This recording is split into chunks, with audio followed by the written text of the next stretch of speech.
अस्सलाम वालेकुम। बेटा हमारी लास्ट मीटिंग में हमारी डिस्कशन हुई थी, एक्रूअल्स एंड प्रीपेमेंट हमने एंड किया था, राइट। अब हमारी जो डिस्कशन है ना आगे, वो है बैड डेट्स के चैप्टर पे। बैड डेट्स के नाम से एक चैप्टर है, उस पे हमारी डिस्कशन है, राइट। ओके, आप लोग सब जानते हैं कि there are two types of sales. एक होती है कैश सेल्स और एक होती है क्रेडिट सेल्स। कैश सेल्स में आपने माल बेचते ही उसी वक्त पैसा जेब में आ जाता है, तो उसमें कोई रिस्क नहीं है। जबकि क्रेडिट सेल यानी उधार वाली सेल में देयर इज एन इनहेरेंट एक इनहेरेंट रिस्क है, क्रेडिट रिस्क है कि अगर आपका कस्टमर आपको पे ऑफ ना करे, अगर आपका कस्टमर आपको पे ऑफ ना करे, तो आप सब जानते हैं कि अगर हमारा क्रेडिट कस्टमर यानी हमारा डेटर यानी हमारा रिसीवेबल हमें पे ऑफ ना करे, तो हम ऐसी सूरत हाल में उस कस्टमर को राइट ऑफ कर देते हैं, यानी हम नुकसान बुक कर लेते हैं, नुकसान बांध लेते हैं और उसका अपनी बुक्स को क्लीन कर लेते हैं, यानी उस कस्टमर को अपनी बुक से निकाल के अपनी बुक्स को क्लीन कर लेते हैं। सही है। तो इस पहले अमल का नाम है बैड डेट्स रिटन ऑफ। यहाँ देखें, बैड डेट्स रिटन ऑफ की एंट्री क्या होती है। बैड डेट्स खुद एक एक्सपेंस है मेरे बच्चों, बैड डेट्स खुद क्या एक एक्सपेंस है। तो एंट्री बनती है bad debt expense debit. Bad debt expense debit यानी बैड डेट खुद एक एक्सपेंस है तो डेबिट हो जाता है। और जरा सोचो, बैड डेट्स की वजह से आपका रिसीबल को आप खत्म कर देते हो, रिसीबल को अपनी बुक से निकाल के फेंक देते हो, तो रिसीबल नामी एसेट कम हो जाता है, तो आप रिसीवेबल को क्रेडिट कर देते हो। सही है। तो ये एंट्री है बैड डेट्स रिटन ऑफ की। ये एंट्री है my dear student bad debts written off की एंट्री है, बैड डेट्स रिटन ऑफ की एंट्री है, ये बैड डेट्स रिटन ऑफ की एंट्री है।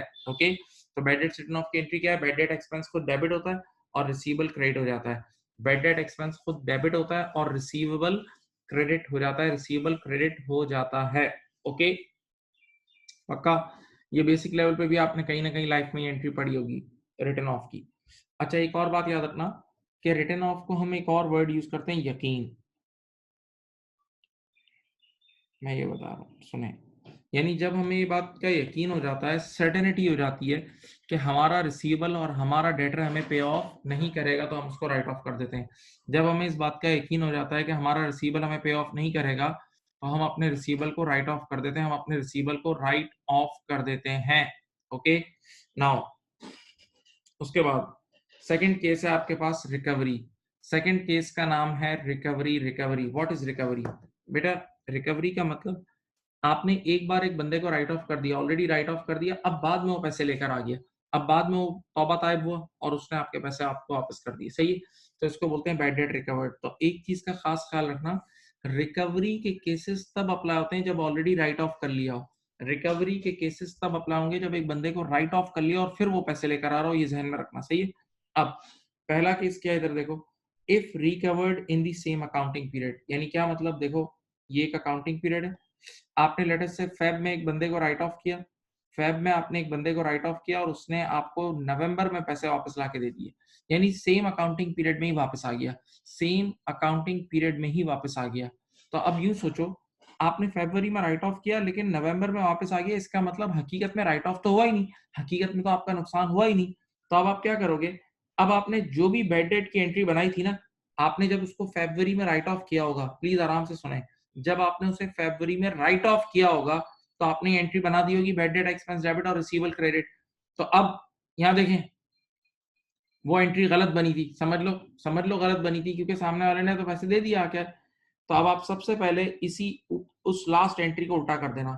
जब भी सेम अकाउंटिंग पीरियड में रिकवरी हो जाए तो जो लास्ट राइट ऑफ की एंट्री बनी होगी ना, देखो ये वाली, इस एंट्री को आप उल्टा करना। उल्टा कैसे करोगे, ये एंट्री बनाओगे, रिसीवेबल डेबिट और बैड डेट क्रेडिट। सही है। तो सादा लफ्जों में क्या है कि if recovered in the same accounting period हो, तो सबसे पहली एंट्री क्या बनेगी कि आपने जो राइट ऑफ की एंट्री बनाई थी, समझ लो वो गलत बनाई थी, राइट ऑफ की एंट्री जो बनाई थी समझ लो वो गलत बनाई थी, तो आप उस एंट्री को एकदम रिवर्स कर देना। आप उस एंट्री को एकदम क्या कर देना, रिवर्स कर देना, उस एंट्री को एकदम रिवर्स कर देना। ओके, सही। अब या यूं समझ लो कि आपने एंट्री को रिवर्स करने का मतलब अपनी बुक्स में रिसीवेबल को दोबारा जिंदा कर दिया। आपने राइट ऑफ की एंट्री जब बनाई होगी तो रिसीवेबल को मार दिया होगा, अब आपने रिसीवेबल को दोबारा दोबारा अपनी बुक्स में जिंदा कर दिया, जिंदा हो गया, और अब ये जिंदा होने के बाद पैसे लेकर आए, ये रिसीवेबल क्या लेकर आया, पैसे लेकर आया। तो एक नॉर्मल रिसीवेबल जब भी पैसे लेकर आता है, एक नॉर्मल रिसीवेबल जब भी पैसा लेकर आता है तो क्या एंट्री बनती है? पैसा डेबिट और रिसीवेबल क्रेडिट, पैसा डेबिट और रिसीवेबल क्रेडिट। सही है। तो आप देखो अगली एक एंट्री बना लेना, कैश डेबिट और रिसीवेबल क्रेडिट। ये रही इसकी एंट्री, देख लो। सही है। तो if recovered in the same accounting period की दो एंट्री है। If recovered in the same accounting period में कितनी एंट्रीज है? दो एंट्रीज है। पहली एंट्री क्या है? ये समझ लो उस राइट ऑफ की एंट्री का उल्टा है। राइट ऑफ की जो एंट्री है उसका रिवर्स है, यानी राइट ऑफ की एंट्री बना के आपने बैड डेट्स को खत्म कर दिया था रिसीवेबल को, अब आप रिसीवेबल को दोबारा जिंदा कर लें। तो पहली एंट्री में उसको जिंदगी दें और फिर ये नॉर्मल जिंदा कर दिया तो एक नॉर्मल डेटर बन गया, और नॉर्मल डेटर पैसा लेकर आया। तो नॉर्मल डेटर जब भी पैसा लेकर आता है तो आप एंट्री बनाते हो, पैसा डेबिट और रिसीवेबल क्रेडिट। सही है। तो इस केस में दो एंट्रीज हैं। इस केस में माय डियर स्टूडेंट दो एंट्रीज हैं। अब द सेकंड केस क्या है? If recovered after that accounting period, if recovered after that accounting period, ये क्या केस है? यहां देखें, सुने, यहां देखें, सामने देखें। आपने एक बंदे को आज से 2 साल पहले राइट ऑफ किया था, 2 साल पहले राइट ऑफ किया था, और 2 साल पहले राइट ऑफ करके वो बुक्स तो क्लोज हो गई। तो आज 2 साल बाद अचानक से वो आपको पैसे लेकर आ गया और वापस दे दिया। तो ये एक अनएक्सपेक्टेड सी अदर इनकम है, ये कुछ भी नहीं है, ये अनएक्सपेक्टेड अदर इनकम है। तो बस सामने वाला बंदा क्या लेकर आया? पैसे लेकर आया, सिंपली अदर इनकम ट्रीट कर लो। पैसा डेबिट, पैसा डेबिट, और सामने अदर इनकम को क्रेडिट कर लो। और अदर इनकम किस नाम से होगी? बैड डेट के नाम से। बैड डेट के नाम से इनकम, इनकम बढ़ती है तो क्रेडिट होती है ना, इनकम बढ़ती है तो क्रेडिट होती है ना, याद है? तो बस ये एंट्री बना लो, दैट्स इट। ये एंट्री बना लो, दैट्स इट। ठीक है। तो ये दो केसेस आपके सामने लिख दिए हैं। एक केस क्या लिखा है? If recovered in the same accounting period, और एक है if recovered after that accounting period. एक है if recovered after that accounting period. Okay, चलो कॉपी कर लो, कॉपी प्लीज।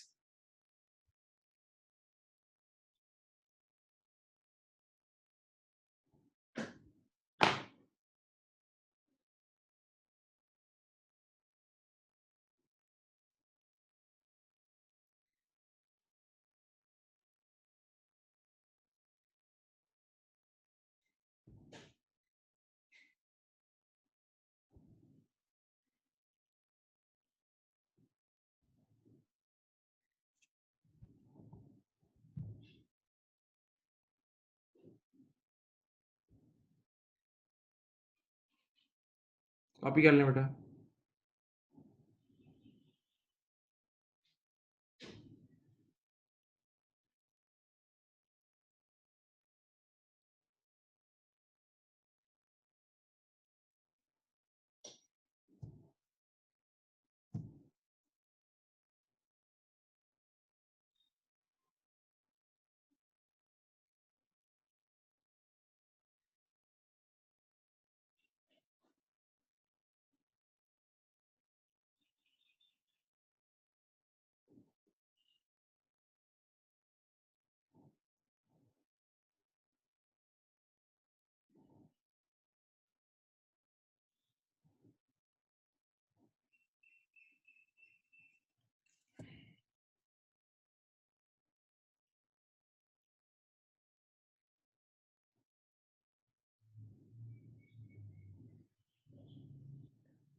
बेटा जो सेकंड एंट्री बनाई है ना, if recovered after that accounting period वाली, उसमें हमने directly simply other income book कर लिया है।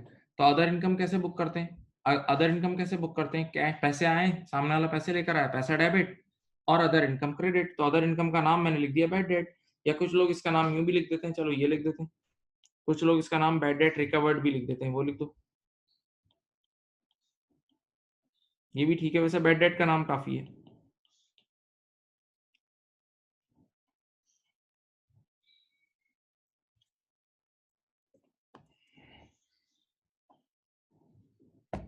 अब देखो मैं तुम्हें एक एक्स्ट्रा बात बता रहा हूँ, वैसे असल यही लेक्चर है लेकिन मैं तुम्हें एक एक्स्ट्रा बात बताता हूँ, सुनो।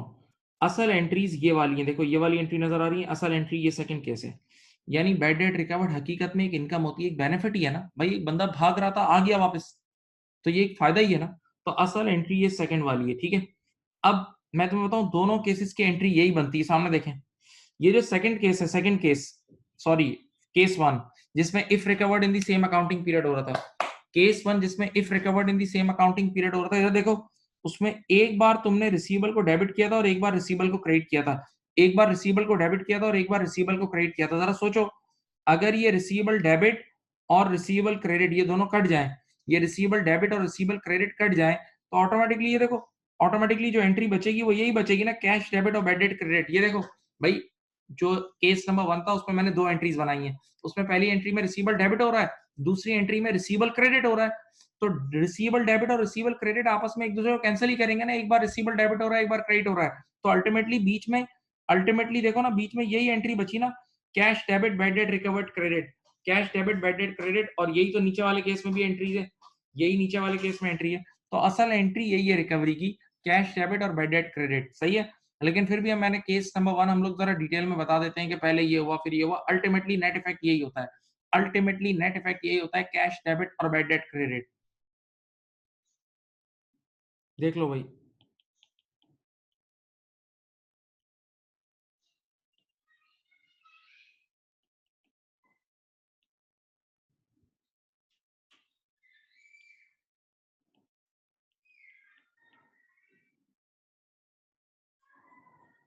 कर लिया।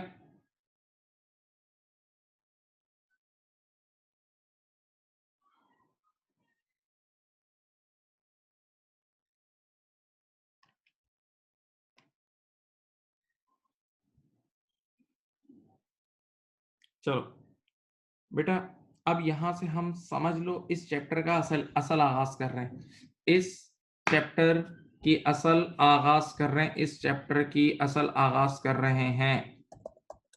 सुने बच्चों, इधर देखो, यहां से हम इस चैप्टर का रियल रियल आगाज कर रहे हैं, allowance for doubtful debts, allowance for doubtful debts. अच्छा एक बात याद रखना, पास्ट में हमने एक चैप्टर पढ़ा था इन्वेंटोरी वैल्यूएशन, एक चैप्टर हमने पढ़ा था inventory valuation. My dear student, उस चैप्टर में हम सब ने प्रूडेंस प्रूडेंस कॉन्सेप्ट सब ने पढ़ लिया था, उस चैप्टर में हम सब ने प्रूडेंस प्रूडेंस कॉन्सेप्ट पढ़ लिया था, प्रूडेंस कॉन्सेप्ट पढ़ लिया था। प्रूडेंस कॉन्सेप्ट क्या कहता था याद है? एक्सपेक्ट लेस करने की बात करता था कि आप इनकम को उस वक्त तक बुक नहीं कर सकते जब तक रियलाइज ना हो जाए, जबकि बुराई लॉसेस जैसे ही फोर्सी करोगे और उसकी कंडीशन मीट कर रही होगी तो फौरन से बुक कर लेंगे, याद है? ओके, तो अब यहाँ फिर आपके सामने प्रूडेंस कॉन्सेप्ट की एक एप्लीकेशन आएगी, फिर आपके सामने प्रूडेंस कॉन्सेप्ट की एक एप्लीकेशन आएगी, जागे प्लीज। यहाँ देखें, लेट अस से आपके पास एक अकाउंटिंग पीरियड है, आपके पास एक अकाउंटिंग पीरियड है, first of January, first of January 2018 to 31 December 2018, ठीक है बेटा? इधर देखें, अच्छा इस पूरा साल आपने बहुत सारा काम किया, बहुत सारे उधार पे माल बेचा, और ईयर एंड पर आपके पास, यहाँ देख लें, ईयर एंड पर आपके पास जो रिसीवल्स आ रहे हैं ना, वो आ रहे हैं 100,000 के, ठीक है। ईयर एंड पे आपके पास रिसीवल्स आ रहे हैं, आउटस्टैंडिंग रिसीवल्स, यानी ईयर एंड पर जिन लोगों ने अभी तक पैसे नहीं दिए वो रिसीवल्स हैं 1 लाख के। अब मेरी बात सुने बेटा, जिस दिन आप क्रेडिट सेल करते हो, जिस दिन आप क्रेडिट सेल करते हो उस दिन ये बात तय है कि क्रेडिट रिस्क अराइज हो जाता है। मैं हमेशा ये बात बोलता हूं, अपने कितने सेशंस में ये बात बोल चुका हूं, इस पर कितनी कंपनीज की मिसाल दे चुका हूं, सुने मेरा डायलॉग। वो पैसा जो जेब में आ चुका है, वो पैसा जो जेब में आ चुका है और जो आएगा, दोनों में जमीन आसमान का फर्क है, दोनों में जमीन आसमान का फर्क है, कभी भी नहीं भूलना। वो पैसा, फिर बोल रहा हूं, जो जेब में आ चुका है और वो पैसा जो जेब में आएगा, दोनों में बहुत बड़ा फर्क है। मैं अभी हल्का सा एक इशारा दे रहा हूं, मैंने अभी रिसेंटली एक वीडियो बनाई थी सर्कुलर डेट के ऊपर, वो वीडियो देख लेना। वो उसमें मैंने यही यही सारी बात की थी कि इवन आपकी शेयर प्राइस भी डाउन हो जाती है अगर आपकी बुक्स में बजाय कैश के रिसीवल पड़ाओ, अगर आपकी बुक्स में बजाय कैश के रिसीवल पड़ाओ। क्योंकि फिर बोलता हूँ, जो पैसे जेब में आ चुके हैं और जो आने हैं, दोनों में बहुत बड़ा फर्क है। क्योंकि रिसीवेबल के अंदर there is always an inherent risk of credit risk, के सामने वाला बंदा पे नहीं करेगा, सही है। तो अब जरा सोचो एक मिनट, जब हमारे पास ईयर एंड पे रिसीवेबल 1 लाख के हैं, तो ये पक्की बात है कि रिसीवेबल का मतलब इनके अंदर रिस्क है, इनके अंदर क्रेडिट रिस्क है, सही है, यानी इनके अंदर बुराई है। यानी हमें नुकसान हो सकता है। तो अब प्रूडेंस कॉन्सेप्ट क्या कहता था कि बुराई की अगर आपको भिनक भी पड़े, बुराई का जरा सा भी चांस नजर आए तो फौरन से उस बुराई को बुक करो। तो हम क्या करेंगे, हम अपनी पास्ट हिस्ट्री को देखते हुए, कि यार जब भी हम इतने करोड़ की सेल करते हैं तो नॉर्मली इतना बैड डेट होता है, हम एक परसेंटेज कैलकुलेट करेंगे अलाउंस की और उतना नुकसान उसी वो बुक कर लेंगे कि हमने वो परसेंटेज लेटेस्ट से क्वेश्चन में कैलकुलेट किए 5%। क्वेश्चन में वो परसेंटेज आपको गिवन थी कितनी, 5%। तो अब बताओ 1 लाख में से कितना है, 5% आ गया 5,000। ये आ गया आपके पास अलाउंस, ये आ गया आपके पास अलाउंस। सुनो, अलाउंस फॉर रिसीवल, यानी आपकी प्रिडिक्शन ये कि इस 1 लाख में से 5% लोग पे नहीं करेंगे। तो अब आप प्रूडेंस के हिसाब से इस बुराई को 1 सेकंड में बुक कर लोगे। तो देखो कैसे, ये जो इस साल का पीएनएल बनेगा ना, ये आपके पास पीएनएल बनेगा ईयर एंडेड दिसंबर 2018 का। तो आप उसमें यहाँ एक्सपेंस बुक कर लोगे कितने का, 5,000 का बुक कर लोगे। उसमें एक्सपेंस बुक करोगे, अलाउंस का 5,000 का एक्सपेंस बुक कर लोगे, पक्का। अब नेक्स्ट चीज सुनो, सेकंड चीज बनाओगे आप एसओएफपी, सेकंड चीज आप ईयर एंड पे बनाओगे एसओएफपी। अब जरा सोचो, जब तुम्हें पहली बार जिंदगी में प्रूडेंस कॉन्सेप्ट लिखवाया था, 4 लाइंस लिखवाई थी, मुझे याद है, लिखा हुआ होगा, स्लाइड्स भेजी हैं आप लोगों को। उसमें मैंने कहा था कि फ्यूचर की इनकम अभी से बुक नहीं हो सकती, यानी जब तक इनकम रियलाइज ना हो जाए आप बुक नहीं कर सकते। लेकिन लॉसेस, बुराई जैसे ही हमें नजर आए और उसकी कंडीशन मीट करती है, एग्जिस्ट करती है, तो फौरन से आप एक्सपेंस बुक कर लेंगे। तीसरी बात लिखी थी कि एसेट्स को कभी भी ओवरस्टेट नहीं करना और लायबिलिटीज को कभी भी अंडरस्टेट नहीं करना। एसेट्स को कभी भी ओवरस्टेट नहीं करना और लायबिलिटीज को कभी भी अंडरस्टेट नहीं करना। अब मेरी अर्ज सुने, आप मुझे बताएं, ये देखें मैं ईयर एंड पे एसएफपी बना रहा हूं, सब और से देखें। बताओ मेरे पास ईयर एंड के रिसीवेबल्स कितने थे, 1 लाख। ईयर एंड के रिसीवेबल्स से 1 लाख, और मुझे बताओ इन 1 लाख में से डाउटफुल कितने हैं, यानी वो लोग जो हमें पे नहीं करेंगे, जिन पे हमें शक है, वो 5,000 है ना। तो आप यहां से उन डाउटफुल डेट्स को लेस कर देंगे। अलाउंस फॉर रिसीवल के नाम से उन डाउटफुल डेट्स को अपनी बुक से यहां से लेस कर देंगे और शेयर होल्डर्स को आप दिखाएंगे नेट रिसीवेबल्स। शेयर होल्डर्स को माय डियर स्टूडेंट आप क्या दिखाएंगे, नेट रिसीवेबल्स। तो बेटा अब एक चीज, एक और दुनिया यहां से शुरू हो गई है, जो कि अलाउंस फॉर रिसीवेबल की दुनिया, यानी अलाउंस फॉर डाउटफुल डेट्स की, यानी शक की दुनिया है। ऊपर जो मैंने रिटन ऑफ की एंट्री बनवाई थी, वो यकीन था। रिटन ऑफ इज यकीन, वो यकीन की दुनिया थी। अब जिस दुनिया पे हम बात कर रहे हैं वो शक की दुनिया है। और ये जो शक की दुनिया है ना, ये मैंने किस कॉन्सेप्ट के थ्रू आगाज किया, प्रूडेंस। ये किसके थ्रू किया है, प्रूडेंस। क्या आपने फौरन से, आपको रिसीवेबल ईयर एंड पे मौजूद है, रिसीवेबल का मतलब there is a credit risk, risk मौजूद है, बुराई मौजूद है। रिसीवेबल का मतलब there is a credit risk कि ये लोग पे नहीं करेंगे। तो हम अपने पास्ट एक्सपीरियंस के हिसाब से इस परसेंटेज को कैलकुलेट करके 1 सेकंड में एक्सपेंस बुक कर लेंगे। अब बच्चे ने एक सवाल किया बहुत जायज, और मैं उस पर तफसीली बात करता हूँ।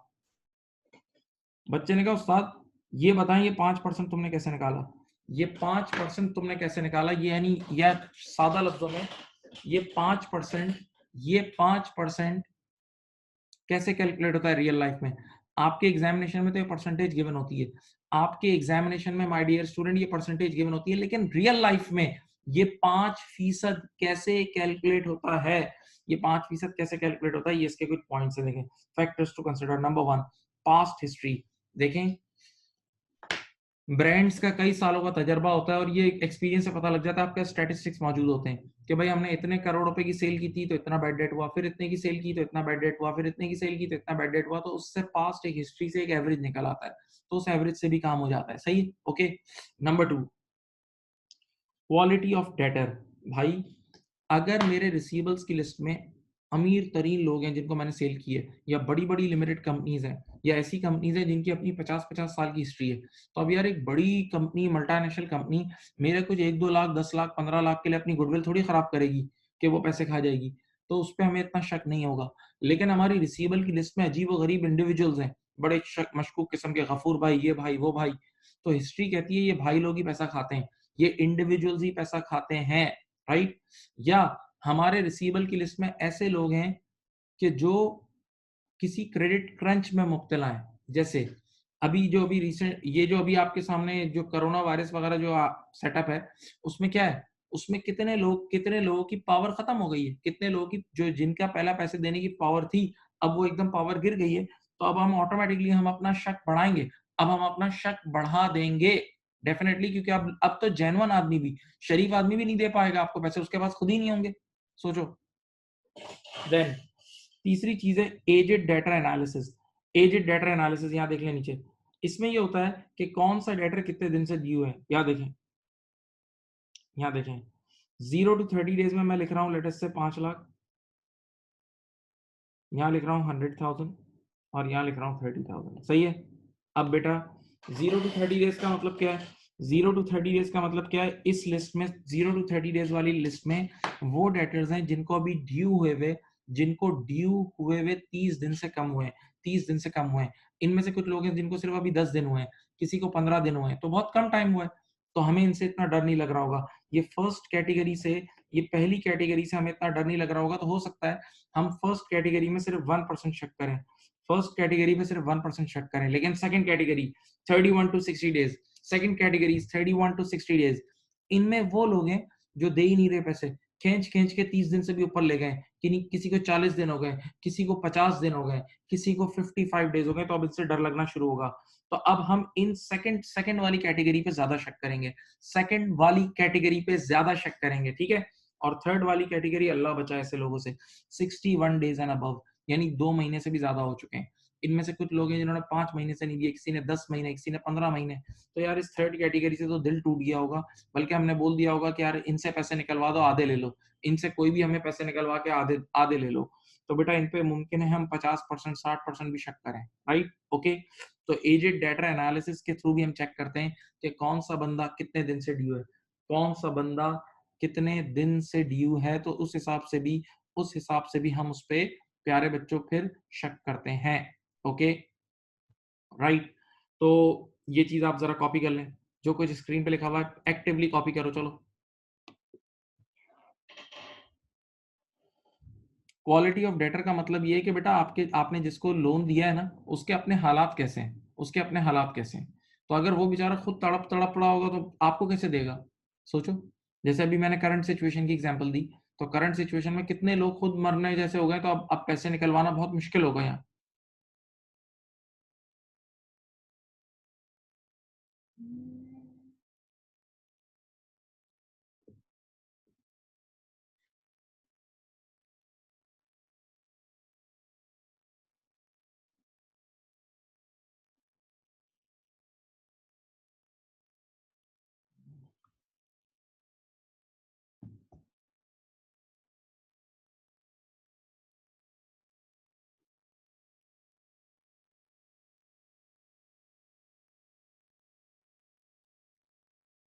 एक चीज मुझे बताएं कि क्या मैंने अभी थोड़ी सेटिंग चेंज की, स्क्रीन छोटी हो गई है, स्क्रीन छोटी हो गई, मुझे बताएं। एक मिनट, अब मुझे जरा गाइडेंस देते रहें। अब स्क्रीन कैसी है? अभी भी छोटी है? अभी भी स्क्रीन छोटी है? एक मिनट मुझे बताते रहें। अब अब सही है? नहीं, अभी भी छोटी है, ओरिजिनल है अभी। मैं चाहता हूँ मेरी स्क्रीन ज्यादा बड़ी ना नजर आए और मेरी वीडियो बेशक छोटी हो जाए, मैं अपनी स्क्रीन को बड़ा, मुझे आप लोग गाइडेंस देते रहे, मैं चाहता हूँ मेरी स्क्रीन बड़ी नजर आए, ठहरो, यानी जिस पे मैं लिख रहा हूँ ना वो चीज ज्यादा बड़ी नजर आए। अब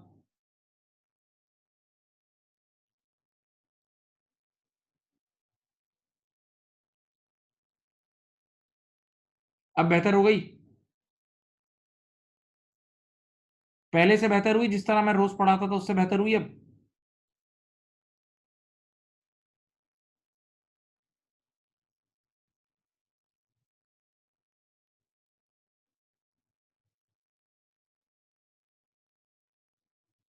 एक मिनट यार, सॉरी, एक और चीज, आखिरी आखिरी चीज।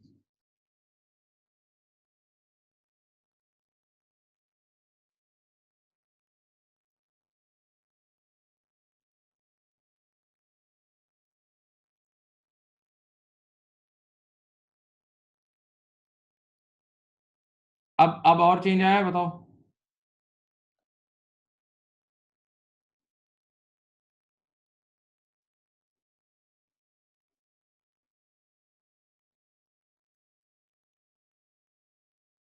स्क्रीन तो बड़ी हो गई है ना, बस सही है।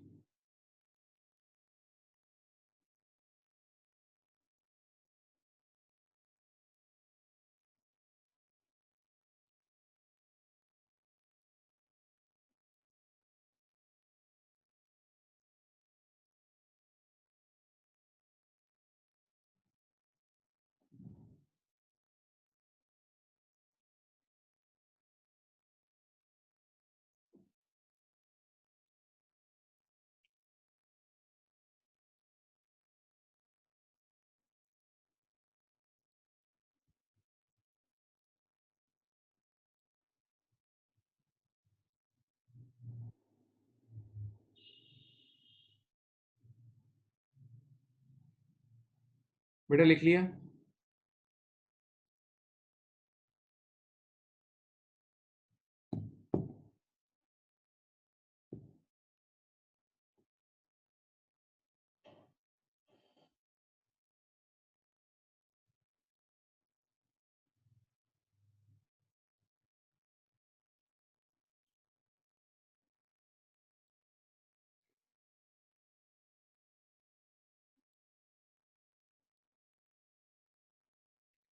अब एक स्टेटमेंट लिखें, चलें। अब मैं एक स्टेटमेंट बोल रहा हूँ, जहां भी बैठे हैं वो लिखें। लिखें, व्हेन अलाउंस इज क्रिएटेड, लिखें line, when allowance is created first time in the accounts, when, लिखें बेटा प्यारे बच्चों, when allowance is created, when allowance is created first time in the accounts, it goes directly in the P&L as an expense. When allowance is created first time in the accounts, it goes directly in the P&L as an expense. When allowance is created first time in the accounts, it goes directly in the P&L as an expense. यानी कोई भी इदारा जिंदगी में पहली बार allowance create करेगा, कोई भी इदारा जिंदगी में पहली बार अलाउंस क्रिएट करेगा तो वो कंप्लीट अमाउंट का एक्सपेंस बुक कर लेगा। वो कंप्लीट अमाउंट जितना भी अलाउंस होगा वो एक्सपेंस बुक कर लेगा। ठीक है, ये मैंने आपके सामने बुक कर दिया है, देख लो।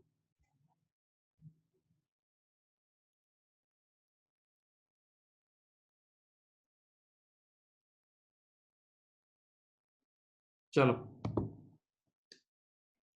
अब मैं यहाँ आपके सामने एक एग्जांपल शेयर कर रहा हूँ, सब बच्चे यहाँ देखें। वैसे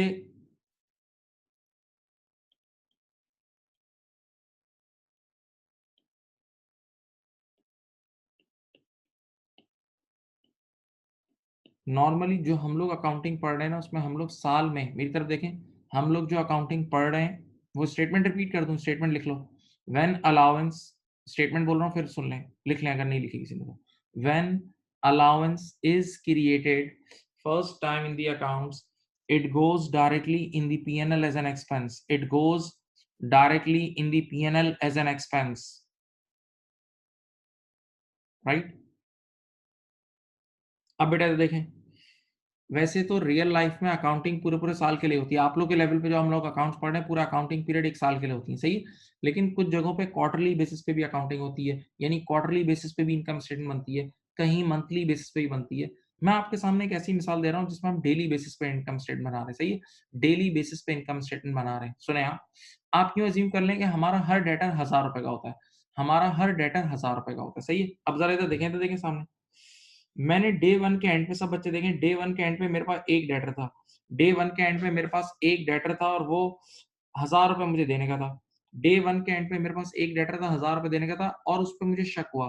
तो मैंने उसके अमाउंट पे शक कर लिया और मैंने अलाउंस क्रिएट कर लिया। मैंने उसके ₹1000 पे शक करके अलाउंस क्रिएट कर लिया। तो डे 1 का जो पी&एल बनेगा, डे 1 का जो पी&एल बनेगा डे 1 का, उसमें ये ₹1000 का एक्सपेंस बुक हो जाएगा। उसमें ₹1000 का एक्सपेंस बुक हो जाएगा। मैं फिर बोल रहा हूँ, बेटा मैं हर रोज पीएल बनाता हूँ।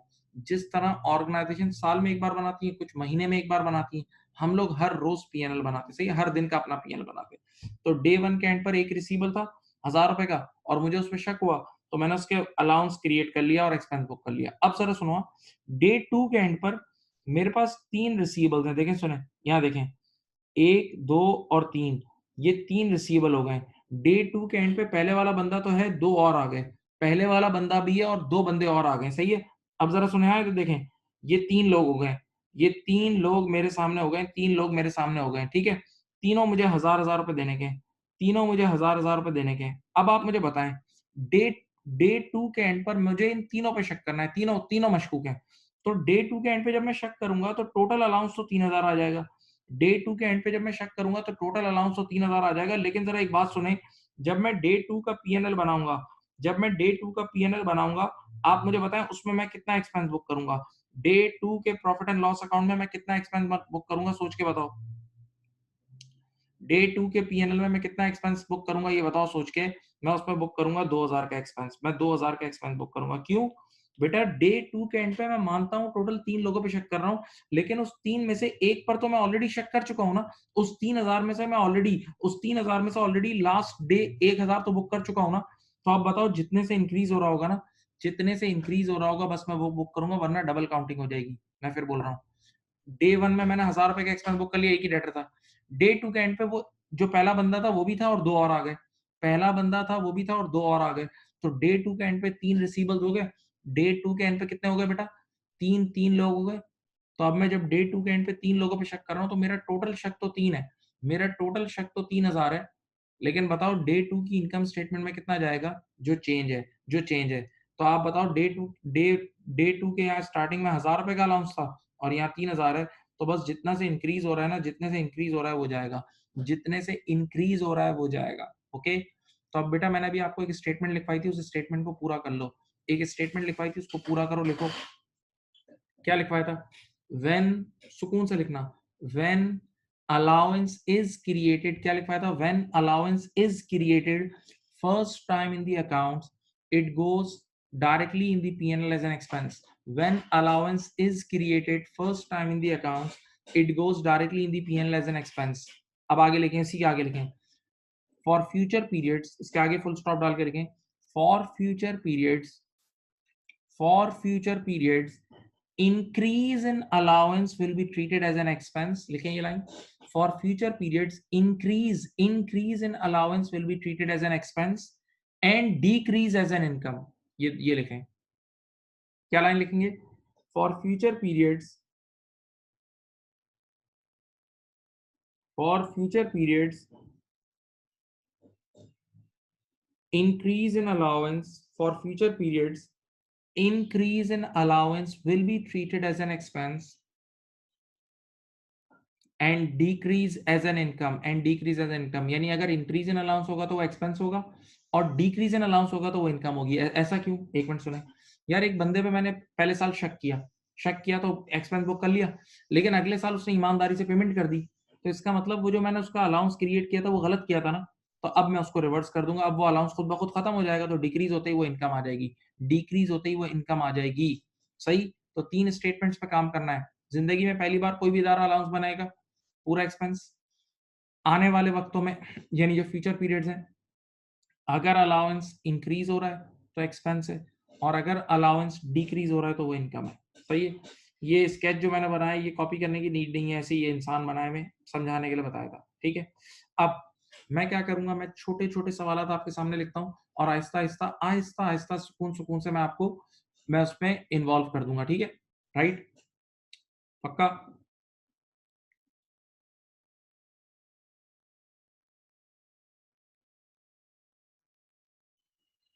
अब सुने,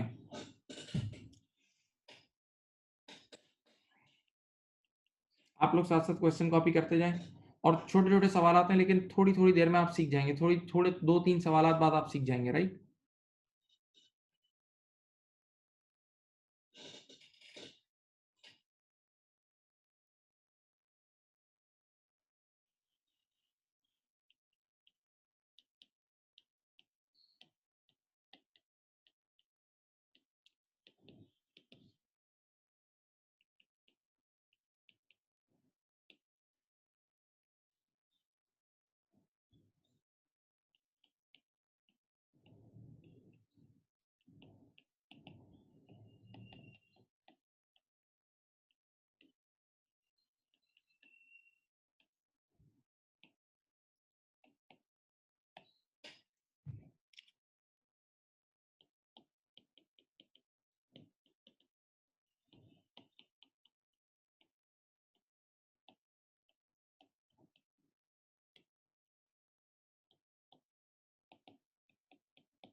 चलें बेटा क्वेश्चन लिख लें,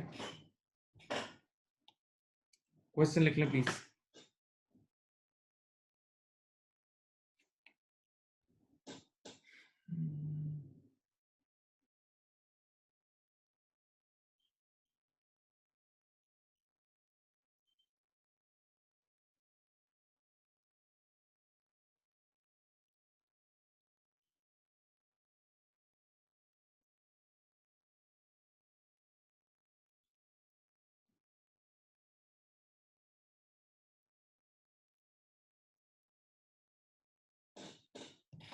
बेटा लिख लें प्लीज।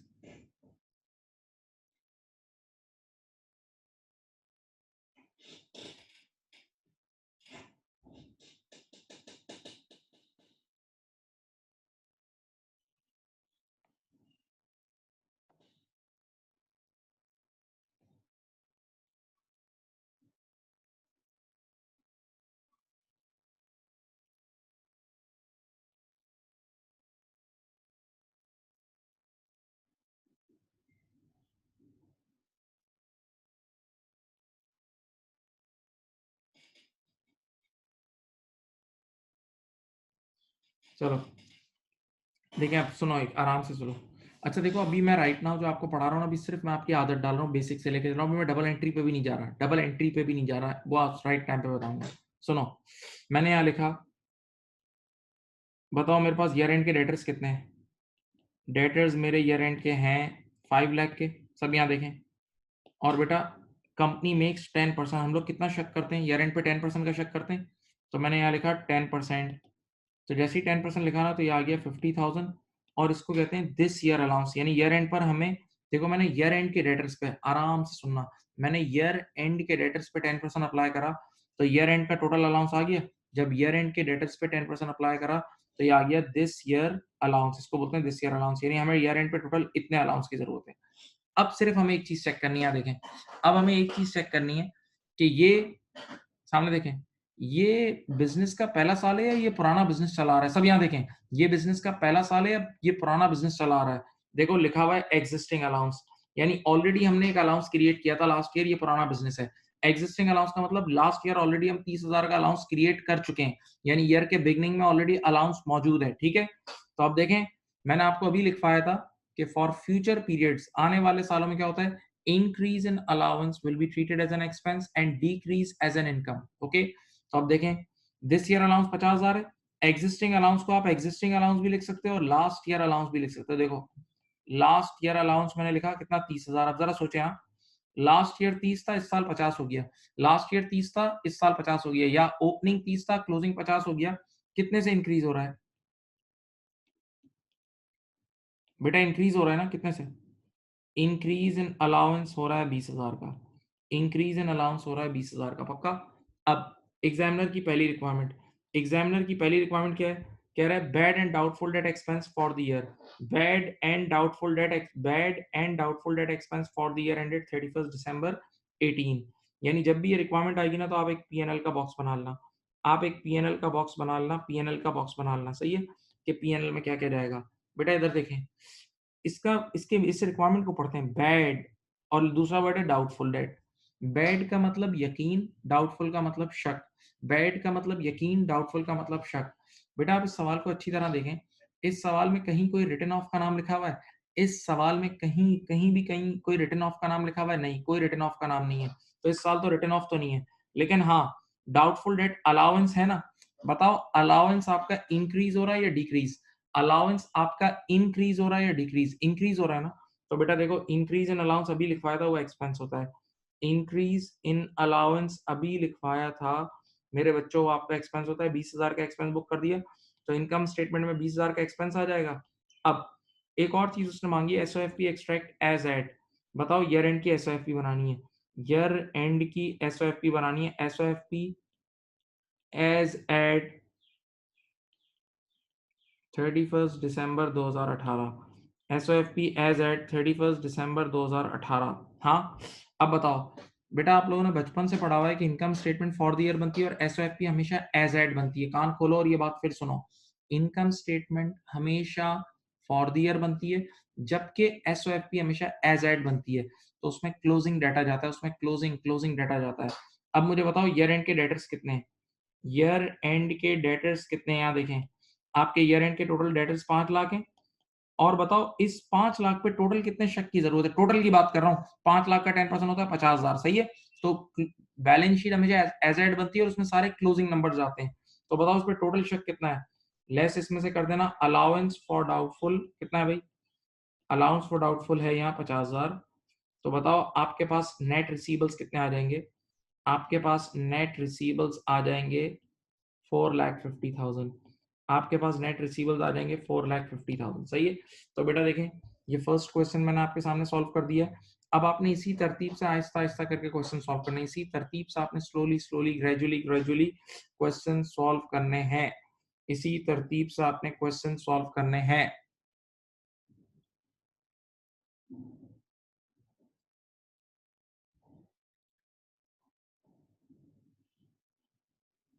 कॉपी कर लें प्लीज।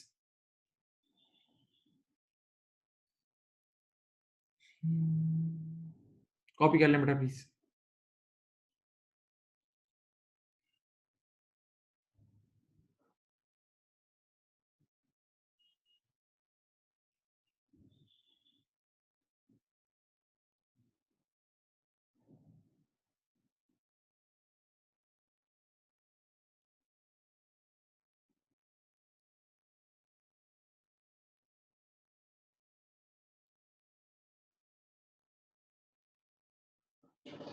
$20,000 आया इंक्रीज से।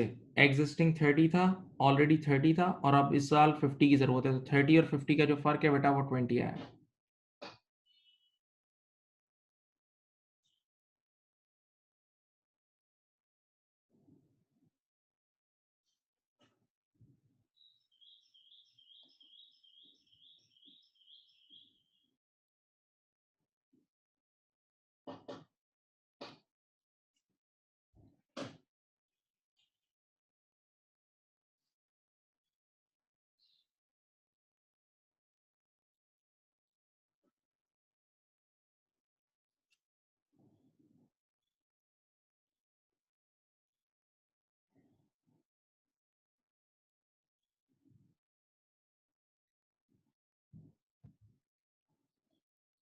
बेटा 5 लाख का 10%।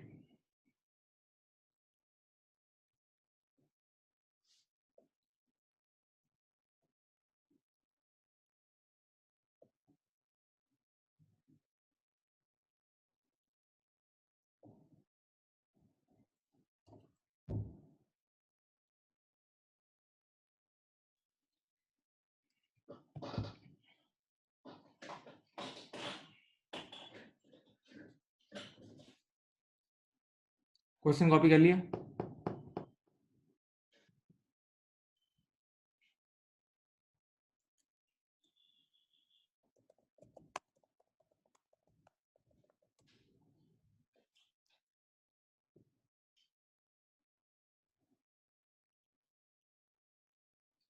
मेरे प्यारे बच्चों, कॉपी कर लिया?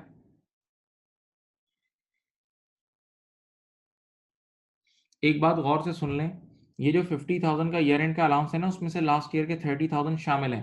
तो अगर मैं पूरा 50 का एक्सपेंस कर लेता तो 30,000 डबल काउंट हो जाता।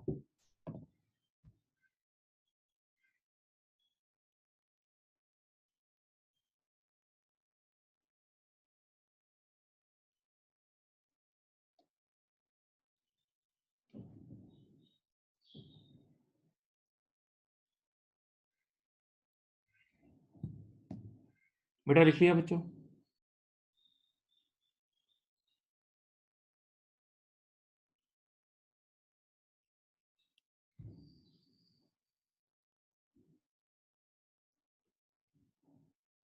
अगर ये कंपनी का फर्स्ट ईयर होता तो फुल अमाउंट एक्सपेंस जाता, बिल्कुल।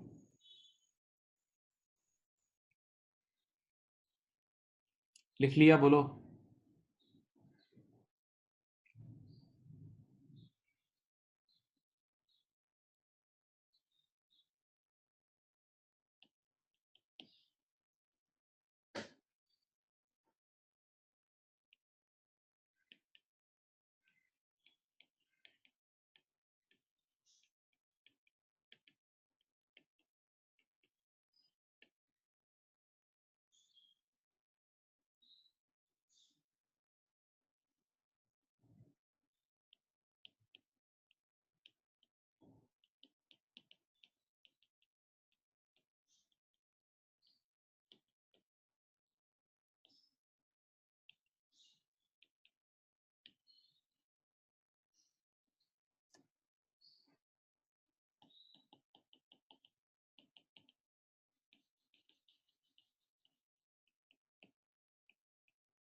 चलो करो, सेम वही रिक्वायरमेंट है जो पिछले सवाल की थी, करो करो करो, सेम वही दो रिक्वायरमेंट्स है, सेम वही दो रिक्वायरमेंट्स हैं।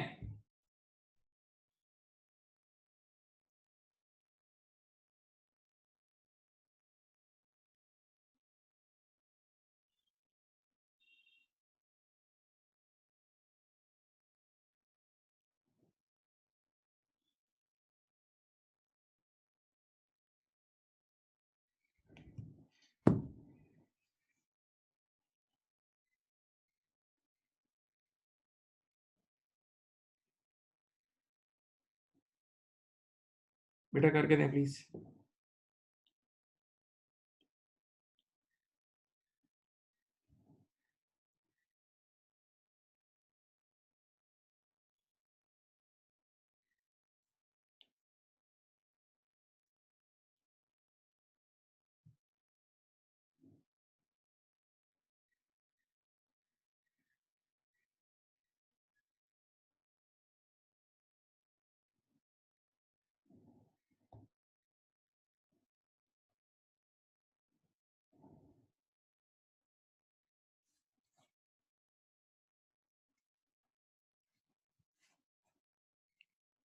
बेटा सॉल्व कर लें प्लीज।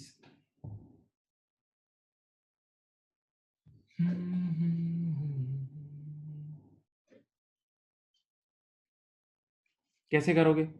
सिंपली यहाँ लिखना डेटर्स ईयर एंड के कितने, 4 लाख के। अब देखते हैं आपको कितने परसेंट चेक करना है, 5%। 4 लाख का 5% होता है 20,000। देखो ये ईयर एंड का टोटल आ गया है, इसको बोलते हैं दिस ईयर अलाउंस, इसको कहते हैं दिस ईयर अलाउंस। अब जरा देखते हैं बेटा, आपके पास एग्जिस्टिंग पुराना बिजनेस है जी, पुराना बिजनेस है। यहाँ देखो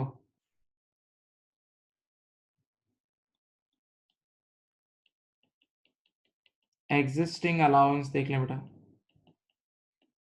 प्यारे बच्चों करो।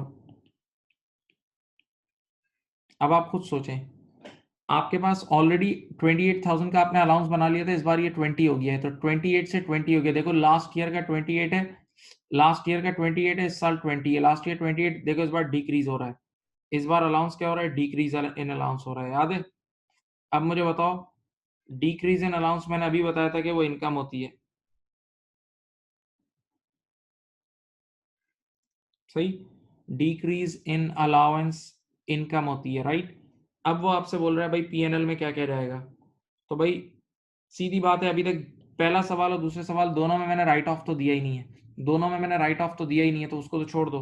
अब बताओ अलाउंस इंक्रीज हो रहा है या डिक्रीज? डिक्रीज हो रहा है ना, तो बस डिक्रीज इन अलाउंस की एक इनकम चली जाएगी, डिक्रीज इन अलाउंस की एक इनकम चली जाएगी, इनकम मैं नेगेटिव में लिखूंगा।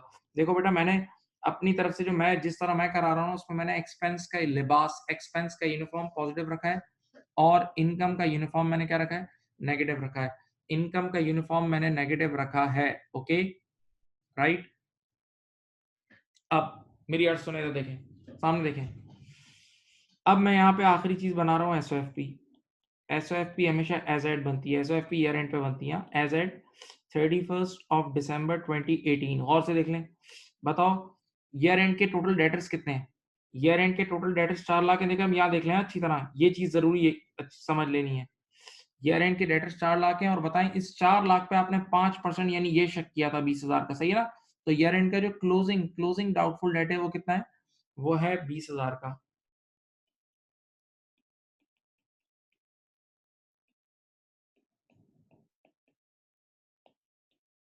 कितना आ रहा है? नेट डेटर्स आ रहे हैं आपके 3,80,000 के। आपके नेट डेटर्स कितने आ रहे हैं बेटा? 3,80,000 के नेट डेटर्स आ रहे हैं। नेट डेटर्स प्यारे बच्चों आप लोग क्या आ रहे हैं? 3,80,000 के।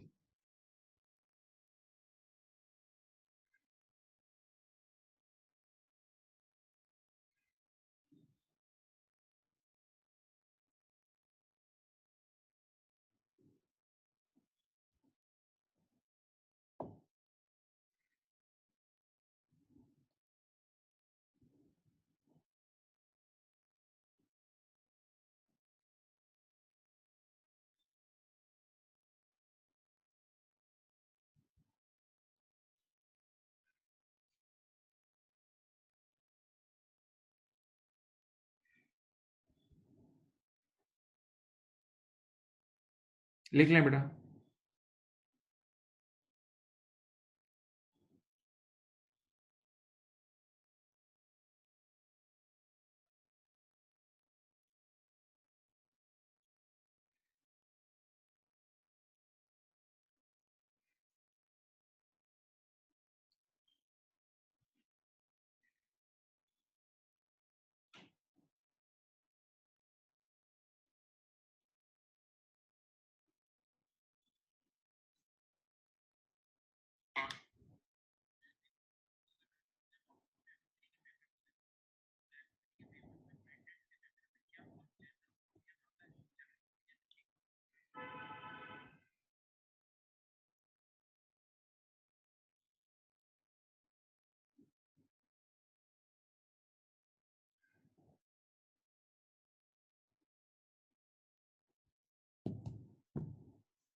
बेटा डिक्रीज इन अलाउंस आपकी इनकम होती है। ओपनिंग 28 था, क्लोजिंग 20 है, तो डिक्रीज इन अलाउंस 6000 का आ जाएगा, वो आपकी इनकम होगी।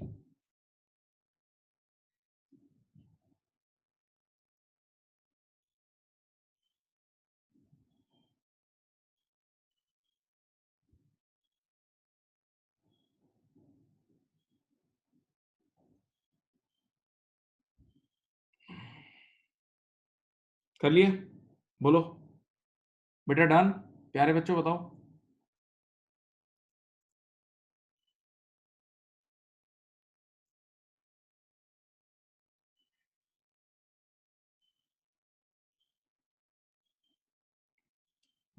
अब देखो मैं रिटर्न ऑफ भी देना शुरू करूंगा। Debtors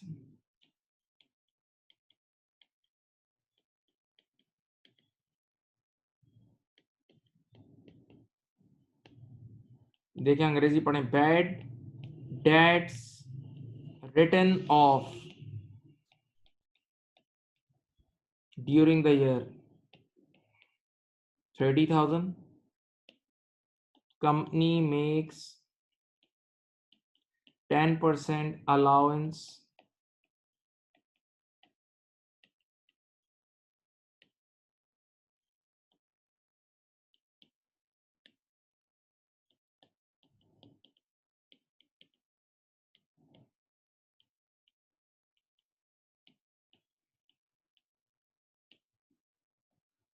requirement number 1।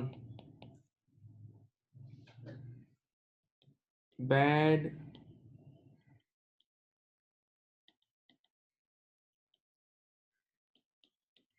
expense for the year ended। बेटा क्वेश्चन लिख लें प्लीज। नंबर 2,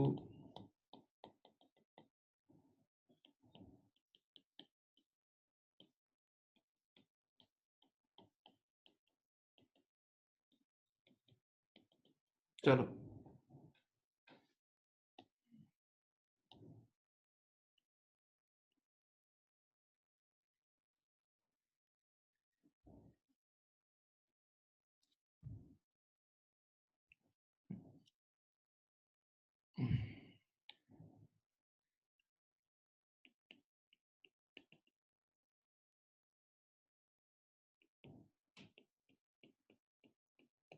देखो, लिखो क्वेश्चन लिखो, फिर मैं समझाता हूँ।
चले इधर देखें।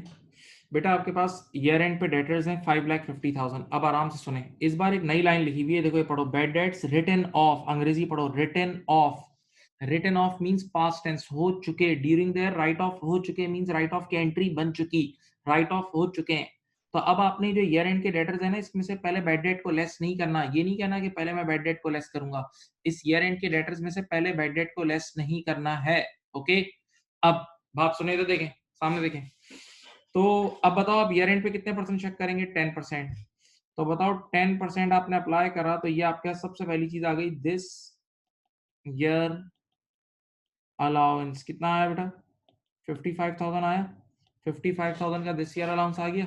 अब देखें आपके पास एग्जिस्टिंग अलाउंस कितना है, यानी लास्ट ईयर अलाउंस, पुराना बिजनेस है, लास्ट ईयर अलाउंस है आपके पास कितना बेटा? 33। आप खुद कैलकुलेट कर लें, आप एग्जिस्टिंग 33 पे खड़े थे, 33 से 55 पे जाना है, 33 से 55 पे जाना है, तो बढ़ेगा, इंक्रीज होगा, इंक्रीज। तो आपके पास ये देखो, इंक्रीज इन अलाउंस कितना आ रहा है भाई? गालिबन 22,000 है, ठीक है। ये 22,000 का इंक्रीज इन अलाउंस है, और आप सबको पता ही एक्सपेंस होता है। इंक्रीज इन अलाउंस क्या होता है बेटा? एक्सपेंस होता है, ठीक है। अब पहली चीज यहाँ देखें, पहली चीज आपको बनाना है, देखो अब ये रिक्वायरमेंट पढ़ो फिर, bad and doubtful debt expense. देखो इसकी रिक्वायरमेंट को मैं तोड़ तोड़ के पढ़ता हूँ। Bad and doubtful debt expense यानी यकीन और शक को मिला के टोटल एक्सपेंस, यकीन और शक को मिला के टोटल एक्सपेंस बता दें, यकीन और शक को मिला के टोटल एक्सपेंस। यानी बैड का मतलब रिटन ऑफ और डाउटफुल का मतलब अलाउंस, बैड का मतलब रिटन ऑफ और डाउटफुल का मतलब क्या है? अलाउंस। तो रिटन ऑफ और अलाउंस को मिला के टोटल एक्सपेंस बताना है, सही है, यानी बैड डेट की दुनिया का टोटल एक्सपेंस बताना है। अब मुझे बताओ बेटा, इस साल रिटन ऑफ भी तो हुआ है, कितना? 30,000 रुपए का रिटन ऑफ हुआ है। तो ये जो आप पीएनएल बनाओगे ना, पीएनएल, इसमें सबसे पहले आप रिटन ऑफ डालोगे। रिटन ऑफ को मैं आज का डब्ल्यू ओ लिखता हूँ, देखो डब्ल्यू/ओ। तो इस साल का बेटा रिटन ऑफ कितना हुआ है? 30,000 का हुआ है। इस साल का रिटन ऑफ हुआ है 30,000 का। और मुझे बताओ, और मुझे बताओ, अलाउंस आपका इंक्रीज हो रहा है या डिक्रीज हो रहा है? अलाउंस आपका इंक्रीज हो रहा है या डिक्रीज हो रहा है? देखो अलाउंस में इंक्रीज आ रहा है, तो इंक्रीज इन अलाउंस एक्सपेंस होता है। इंक्रीज इन अलाउंस क्या होता है? एक्सपेंस। तो बेटा इसमें ऐड हो जाएगा, इंक्रीज इन अलाउंस खुद एक्सपेंस होता है, तो वो भी इसमें क्या हो जाएगा? ऐड हो जाएगा 22,000 रुपए का। तो 30 और 22 कितना होता है? 52। तो बेटा जो आपका फाइनली एक्सपेंस आएगा ना, आपका एक्सपेंस आएगा 52,000। आपका एक्सपेंस कितना आएगा? 52,000, सही है।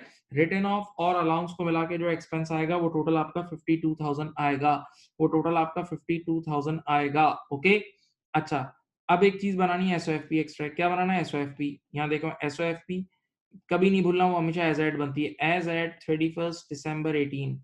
आप मुझे बताएं, ईयर एंड पे आपके पास, ईयर एंड पे आपके पास डेटर्स कितने थे? ईयर एंड पे टोटल डेटर्स थे 5,50,000। किसी बच्चे ने बोला सर इस 550 में से पहले राइट ऑफ तो कर लो, बैड डेट्स तो राइट ऑफ कर लो। मैंने कहा नहीं, लिखा हुआ इंग्लिश पढ़ लो, bad debts written off, written off, written off during there, यानी वो ऑलरेडी राइट ऑफ हो चुके हैं, वो ऑलरेडी राइट ऑफ हो चुके हैं। ओके, तो बस अब आप इसमें से ईयर एंड के रिसीवेबल्स में से जो ईयर एंड का टोटल अलाउंस है, ईयर एंड के रिसीवेबल में से जो ईयर एंड का टोटल, देखो 10% टोटल था ना, तो 55,000 लेस कर दें, लेस। चलो बेटा बताओ,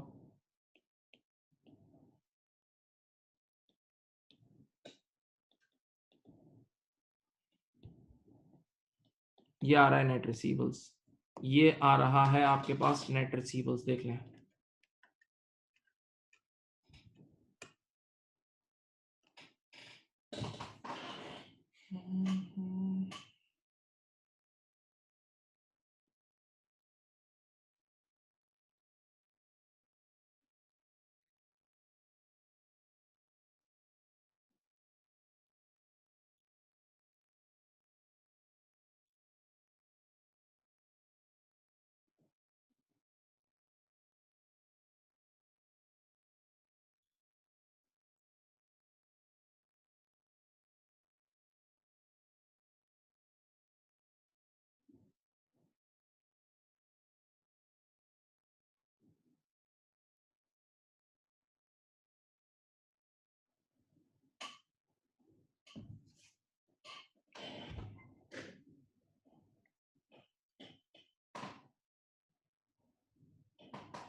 लिख लिया बेटा?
कर लिया भाई?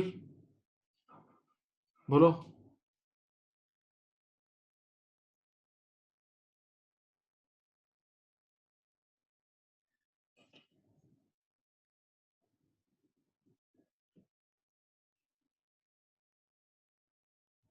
$52,000 हमारा टोटल एक्सपेंस है, अलाउंस और रिटर्न ऑफ को मिला के, यकीन और शक को मिला के।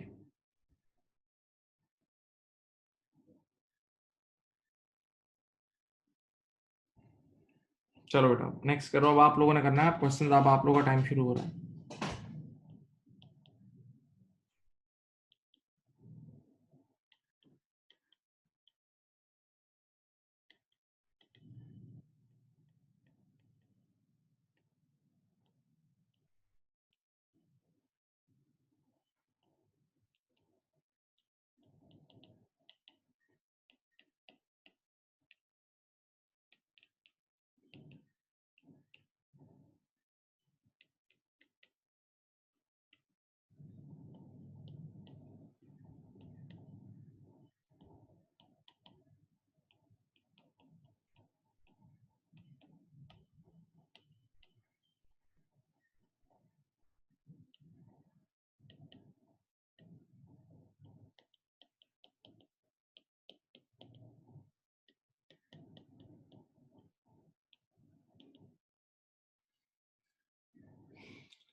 बेटा सेम रिक्वायरमेंट से करें, सेम रिक्वायरमेंट से करें प्लीज, स्टार्ट करें।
कर लिए बेटा?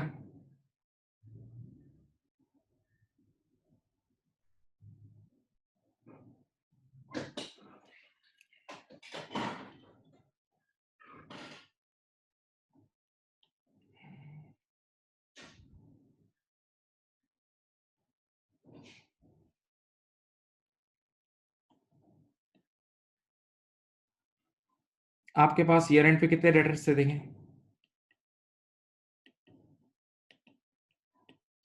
और अगेन अंग्रेजी पढ़ लें, यहाँ लिखा है बैड डेट्स रिटन ऑफ। एक और अंग्रेजी भी लिखी हुई आएगी अभी थोड़ी देर में, वो भी बताऊंगा। उसमें लिखा हुआ आएगा bad debts to be written off, उसमें लिखा हुआ आएगा bad debts to be written off. Okay, तो इस बार तो ऑलरेडी राइट ऑफ हो चुके हैं, तो हमें तो खुद राइट ऑफ नहीं करना। अब बताओ हमें कितने परसेंट चेक करना है? 6%। 6,20,000, 620,000 का 6% देखो कितना होता है। 620,000 का 6% बताओ कितना होता है? बोलो भाई बोलो। 6,20,000 का 6% कितना होता है?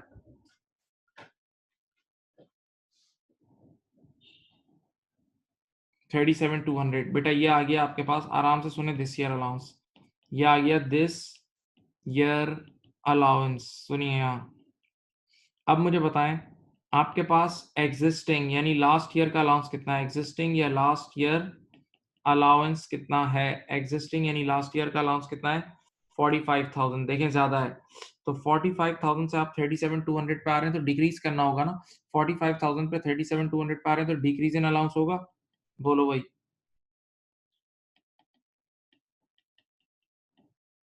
डिक्रीज इन अलाउंस कितने से हो रहा है बेटा? ये हो रहा है मेरे ख्याल से 7,800। ठीक है, 7,800 से, 7,800 से डिक्रीज हो रहा है।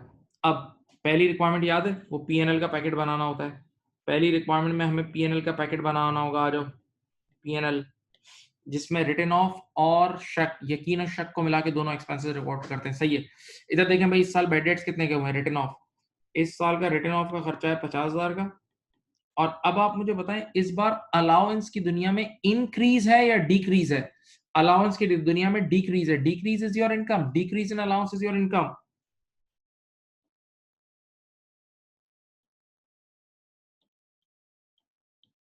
कितना है भाई?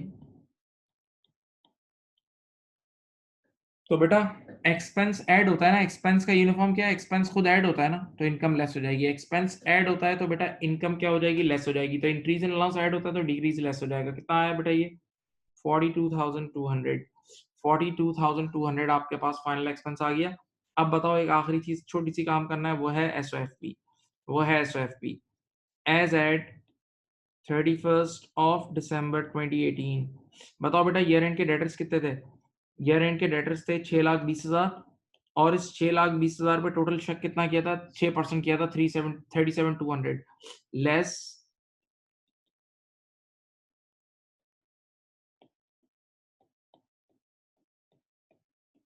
बताओ नेट डेटर्स कितने आ गए? नेट डेटर्स कितने आ गए?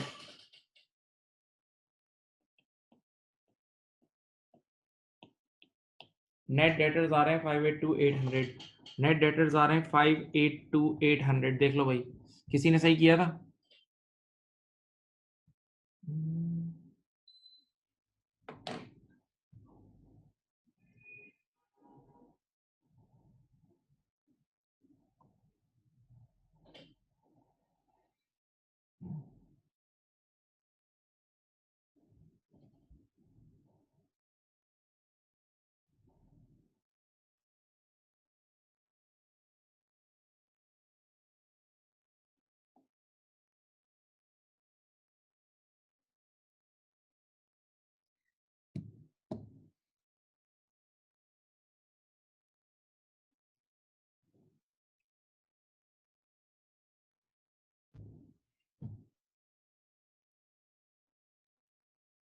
कर लिया?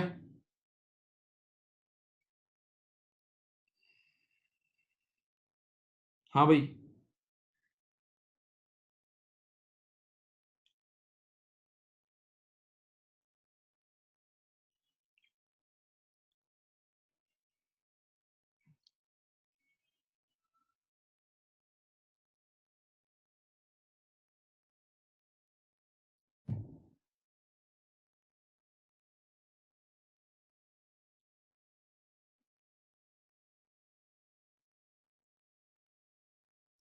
ओपनिंग अलाउंस ज्यादा था, क्लोजिंग कम है, तभी डिक्रीज हो रहा है बेटा। लास्ट ईयर का ज्यादा था, इस साल कम है, तभी डिक्रीज हो रहा है।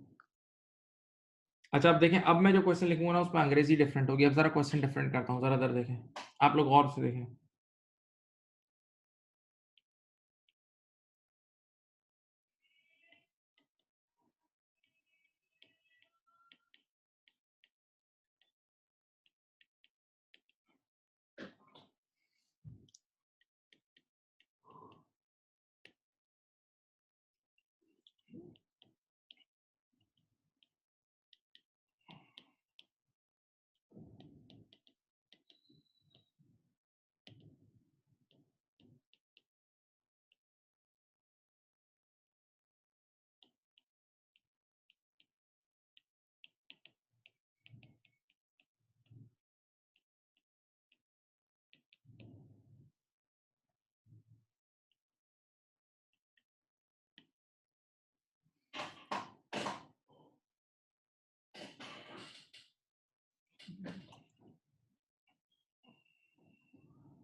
अब देखो, मैं एक चीज और इस सवाल में डाल रहा हूँ, बेड डेट रिकवर्ड।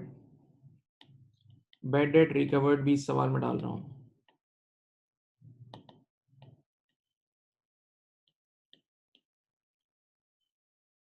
चलो सवाल लिख लो पहले, सवाल लिख लो फिर करते हैं। सवाल लिखो।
अब यहाँ देखें, जरा जरा इधर देखें बेटा। अब आपके पास देखें ईयर एंड पे डेटर्स कितने, 4,30,000 के। सबसे पहले देखें यहाँ आपने लिखा डेटर्स 4,30,000 के। अब जरा अंग्रेजी पढ़े, अंग्रेजी डिफरेंट है। पिछले सवाल और इस सवाल की इंग्लिश टोटली डिफरेंट है। लिखा हुआ है bad debts to be written off, यानी अभी बैड डेट्स को राइट ऑफ करना बाकी है, यानी हमें खुद पहले राइट ऑफ करना होगा। बेटा पिछले सवालात में बैड डेट्स राइट ऑफ हो चुके थे, उसमें लिखा था bad debts already written off, और उसमें लिखा हुआ है bad debts to be written off. या ये अंग्रेजी कभी कभार यूं भी लिखी जाती है, bad debts not yet written off, not yet written off या to be written off, to be written off. तो अब इसका मतलब पहले आप इसमें से बैड डेट लेस करेंगे। देखो पहले आप सबसे पहले इसमें से बैड डेट लेस करेंगे, बैड डेट्स रिटन ऑफ आप इसमें से लेस करेंगे, और राइट ऑफ की वजह से आप सबको पता है डेटर कम हो जाता है, राइट ऑफ की वजह से डेटर कम हो जाता है, तो आप पहले से इसमें से लेस करेंगे। अब आपके पास आ जाएंगे आउटस्टैंडिंग रिसीवेबल। आउटस्टैंडिंग रिसीवेबल यानी जिंदा रिसीवेबल, आउटस्टैंडिंग रिसीवेबल यानी जिंदा रिसीवेबल आ जाएंगे 4,00,000। और मेरे बच्चों आपको पता है हम जो शक करते हैं वो जिंदा लोगों पे ही करते हैं। यार एक मिनट सोचो, जिसको मैंने राइट ऑफ कर दिया, राइट ऑफ कर दिया, राइट ऑफ का मतलब यकीन, वो तो मर गया ना, वो तो खत्म, उसको तो निकाल ही दिया बुक से, उसका तो नुकसान यकीनी तौर पे बुक कर लिया। तो जिस पर यकीन हो जाता है उस पर शक थोड़ी करते हैं। शक तो उस पर करते हैं, शक तो उस पर करते हैं जो नॉर्मल हमारे डेटर्स हैं। भाई एक बंदे को मैंने अपनी लिस्ट से ही निकाल के बाहर फेंक दिया, तो अब उस पर शक क्यों करूं? तो अब मैं 4,00,000 पे शक करूंगा, 430 पे नहीं करूंगा। अब मुझे बताएं कितने परसेंट शक करना है? 8% करो। ये आपके पास आ गया है दिस ईयर अलाउंस, ठीक है। अब मुझे बताएं एग्जिस्टिंग अलाउंस कितना है, पुराना बिजनेस है। एग्जिस्टिंग अलाउंस है आपके पास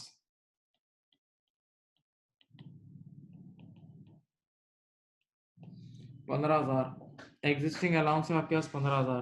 तो बेटा पहले 15 था, अब 32 हो गया, पहले 15 था, अब 32 हो गया। बताओ कितने से बढ़ रहा है? ये 17,000 से बढ़ रहा है।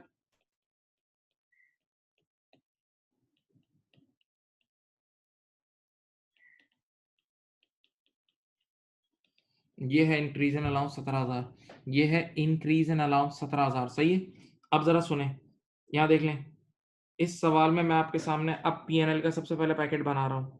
सबसे पहले मैं आपके सामने पीएनएल का डब्बा बनाता हूँ। देखो पीएनएल में अब क्या क्या जाएंगी, एक चीज तो जाती है रिटर्न ऑफ, भाई याद है ना, bad and doubtful debt expense, तो पहली चीज जो आएगी वो रिटर्न ऑफ जाएगा। बताओ इस सवाल में रिटर्न ऑफ कितना था, 30,000। इस सवाल में रिटर्न ऑफ 30,000 रुपए का था, याद है, इस सवाल में रिटर्न ऑफ 30,000 का था। नंबर 2 देखें, अलाउंस इंक्रीज हो रहा है या डिक्रीज हो रहा है, अलाउंस इंक्रीज हो रहा है या डिक्रीज हो रहा है, इंक्रीज हो रहा है, तो इंक्रीज इन अलाउंस भी आपका एक्सपेंस है, इंक्रीज इन अलाउंस भी आपका एक्सपेंस है। कितना, 17,000 रुपए का ये एक एक्सपेंस आ गया, 17,000 रुपए का बेटा ये एक एक्सपेंस आ गया।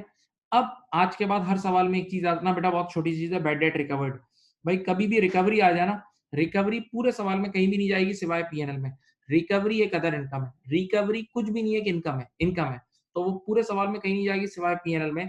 और पीएनएल में आपको पता है इनकम नेगेटिव में लिखी जाती है, पीएनएल में इनकम किस नंबर में लिखी जाती है, नेगेटिव, तो बस चुपचाप यहाँ लिख दो बैड डेट रिकवर्ड कितना, 7,000 रुपए की इनकम है तो नेगेटिव में लिख रहा हूँ, 7,000 रुपए की इनकम है तो नेगेटिव में लिख रहा हूँ, बताओ कितना आया।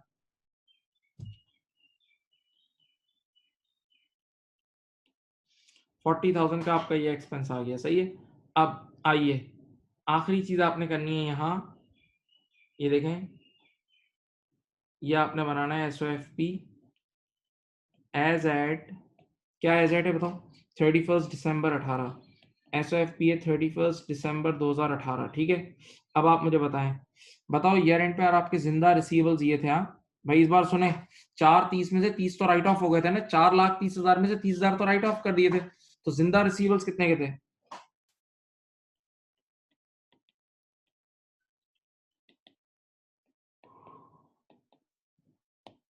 सही है। अब इन 4 लाख पे टोटल शेक कितना किया, 32,000 का, 4 लाख का 8% ईयर एंड का शेक, हाँ ईयर एंड की चीजें लेंगे।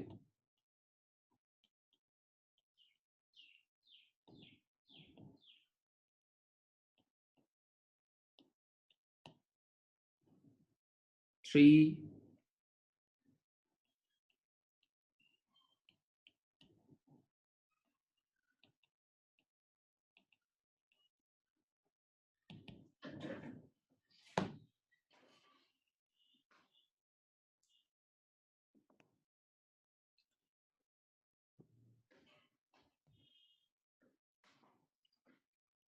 बेटा मेरे प्यारे बच्चे एक बात सुनो, इस बार लिखा हुआ था बैड डेट्स, बेटा इंग्लिश पढ़ें आराम से देखें, bad debts to be written off, to be written off का मतलब ऑलरेडी राइट ऑफ नहीं हुआ हुआ, हमें अपने इन गुनहगार हाथों से पहले राइट ऑफ करना है, पहले राइट ऑफ करना है और उसके बाद शक करना है, सही है।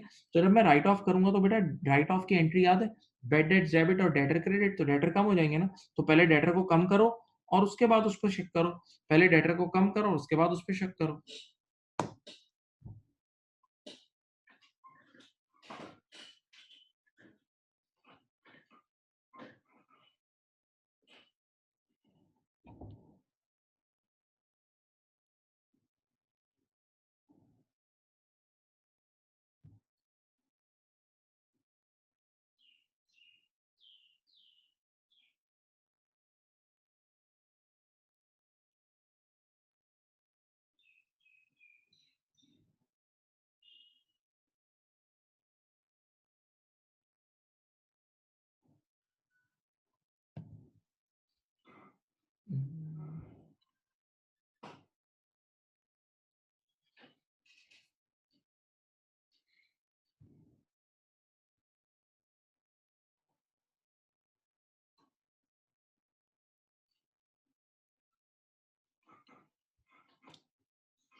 तो देखिए अब दो अल्फाज हैं अंग्रेजी के, एक है बैड डेट्स रिटन ऑफ, यानी अगर ऑलरेडी राइट ऑफ हो गया, ऑलरेडी राइट ऑफ हो गया, ऑलरेडी राइट ऑफ हो गया मेरे प्यारे बच्चों, तो फिर आपने पहले डेटर को लेस करने की जरूरत नहीं है। लेकिन अगर लिखा हुआ है टू बी रिटन ऑफ या नॉट येट रिटन ऑफ, तो इसका मतलब पहले राइट ऑफ करें और फिर शक करें।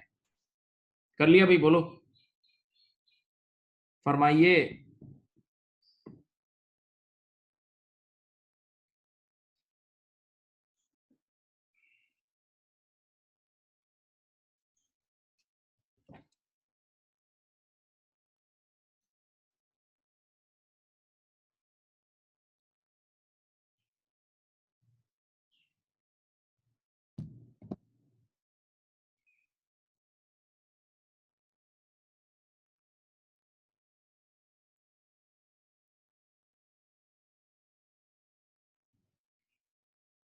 चलो बेटा, अब ये मैंने आपको कुछ क्वेश्चंस आपके सामने स्क्रीन पे दिए हैं। कोई एंट्रीज नहीं बनानी, सिर्फ आपने इनकम स्टेटमेंट और बैलेंस शीट का अमाउंट बताना है। अभी तो इन पहले दो सवालात में कोई अलाउंस भी नहीं है, बिल्कुल बेसिक सवालात हैं। क्वेश्चन नंबर 1 एंड 2 जल्दी करें, और इसकी मैं आपको बुकलेट का जो वो है वो भी भेज रहा हूँ।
चलो कैसे होगा भाई, इधर देखो। क्वेश्चन नंबर 1 में देखो, क्वेश्चन नंबर 1 के अगर मैं इनकम स्टेटमेंट बनाता हूँ यानी पीएनएल बनाता हूँ, ये देखें। क्वेश्चन नंबर 1 के लिए अगर मैं पीएनएल बनाता हूँ तो बस पीएनएल में दो चीजें जाएंगी, इधर देखो। एक, इस साल का बेड डेट कितना है, रिटर्न ऑफ जाएगा कितना, 22,000 का। ये बहुत छोटा सवाल है। रिटर्न ऑफ कितना जाएगा, 22,000 का जाएगा। ओके, और अल्लाह आपको खुश रखे, रिकवरी कितनी जाएगी, 4200 की रिकवरी जाएगी। रिकवरी हमेशा इनकम होती है, 4200 की रिकवरी जाएगी। तो कट कट आके जाएगा 17,800।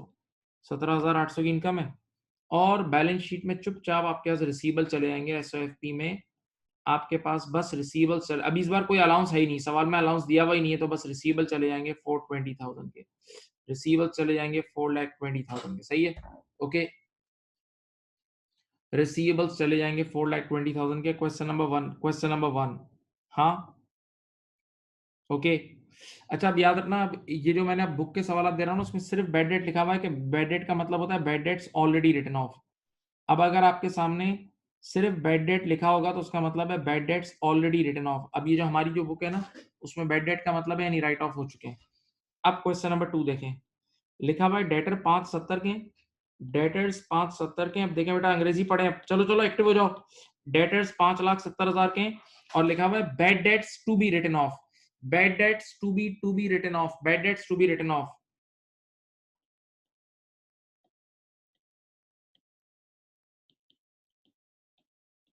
तो पहले राइट ऑफ करेंगे, पहले राइट ऑफ करें, इसमें से 90,000 के राइट ऑफ करें।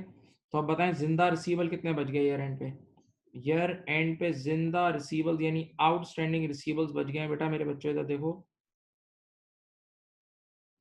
4,80,000। ओके, अब रिकवरी भी हुई है इस साल एक 15,500 की। रिक्वायरमेंट में क्या पूछ रहे थे देखो, एक तो बता दो पीएनएल में क्या क्या जाएगा, पीएनएल में क्या क्या जाएगा अभी बताता हूँ, देख लो इधर देखो। पीएनएल में हमेशा एक तो रिटर्न ऑफ जाता है, रिटर्न ऑफ तो जरूर जाता है। अभी ये जो पहले जो दो सवाल मैंने अभी आपको दिए हैं, इसमें कोई अलाउंस नहीं है, इसमें कोई अलाउंस नहीं है, इसमें कोई अलाउंस नहीं है। ओके,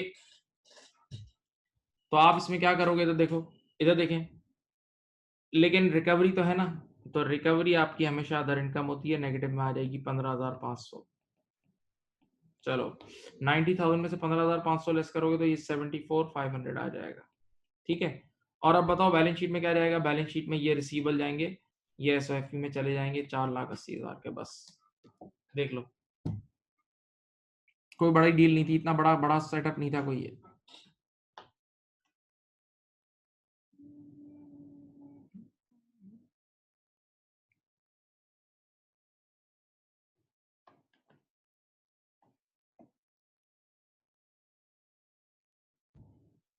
बेटा आप लोगों से हो गया था ये सवाल, बहुत छोटे सवाल थे, कुछ भी नहीं थे तो।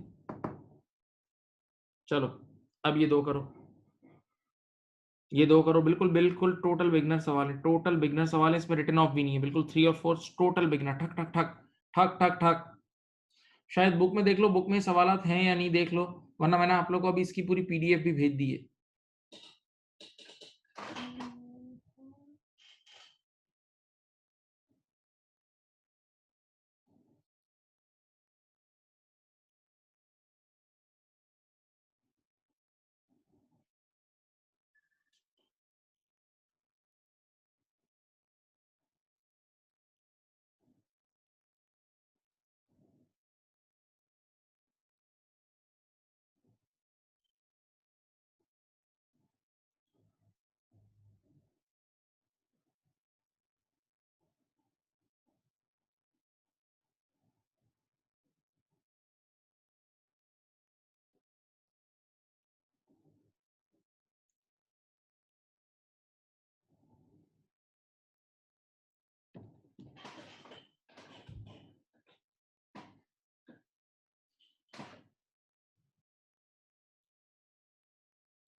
बेटा करें, कैसे होगा ये? सिंपल है यार। आप ईयर एंड के डेटर्स 4 लाख हैं, 4 लाख पे आप 10% अप्लाई करो, ये आ जाएगा दिस ईयर। चुपचाप देखो 1 मिनट में, दिस ईयर अलाउंस कितना आया भाई? 40,000। और अब मुझे बताओ एग्जिस्टिंग कितना है? लास्ट ईयर का अलाउंस है 25। चेक करो, इधर देखें, 25 से 40 हो रहा है, 25 से कितना हो रहा है? 40। तो इंक्रीज हो रहा है ना? ये देखो, ये आ गया increase in allowance. Increase in allowance आ गया, कितना आया बेटा? 15,000 का इंक्रीज इन अलाउंस आ गया। हाँ ठीक। अब इनकम स्टेटमेंट में ये देखो, ये इनकम स्टेटमेंट में 15,000 का इंक्रीज इन अलाउंस चले जाएगा, ये एक एक्सपेंस है, इस सवाल में कोई राइट ऑफ नहीं है। और बैलेंस शीट में क्या जाएगा बताऊं? बैलेंस शीट में जाता है नेट डेटर्स, इधर देखो, एसओएफपी में जाएगा ईयर एंड के टोटल नंबर्स। तो ईयर एंड के टोटल डेटर्स कितने हैं बताएं? ईयर एंड के टोटल डेटर्स हैं 4 लाख के। ईयर एंड के टोटल डेटर्स हैं 4 लाख के, और अभी अभी पढ़ा है ऊपर कितने सवाल कराए, ईयर एंड पे टोटल अलाउंस कितना लिया है? ईयर एंड का टोटल अलाउंस है 40,000। तो बेटा आप मुझे बताएं, 3,60,000 के आपके पास नेट डेटर्स चले जाएंगे। 3,60,000 के मेरे बच्चों आपके पास नेट डेटर्स चला जाएगा। नेट डेटर्स चला जाएगा 3,60,000 रुपए का।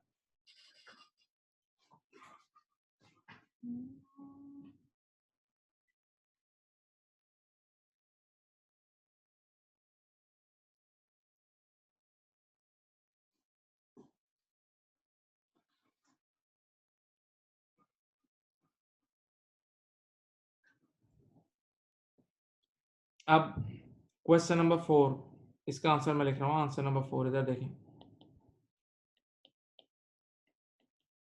बेटा। अब इधर इस बार आपके पास ईयर एंड के डेटर्स कितने हैं? इस बार ईयर एंड के डेटर्स हैं आपके पास 600, और 600,000 पे आप 8% का अलाउंस चेक करोगे तो दिस ईयर अलाउंस कितना आ जाएगा बोलो?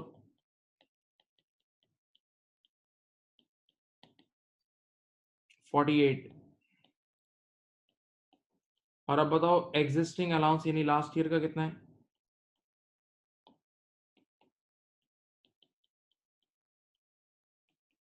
लास्ट ईयर का अलाउंस है 55। तो 55 से 48 का मतलब डिक्रीज।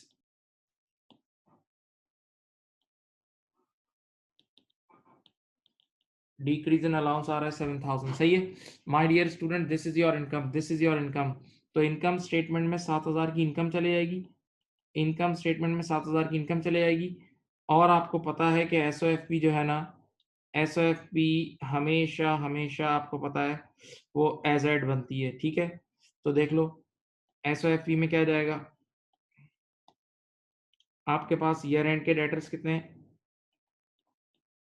6 लाख के। और आप मुझे बताओ ईयर एंड का इन पे शक कितना करेंगे? इन पे टोटल शक करेंगे 8% यानी 48,000।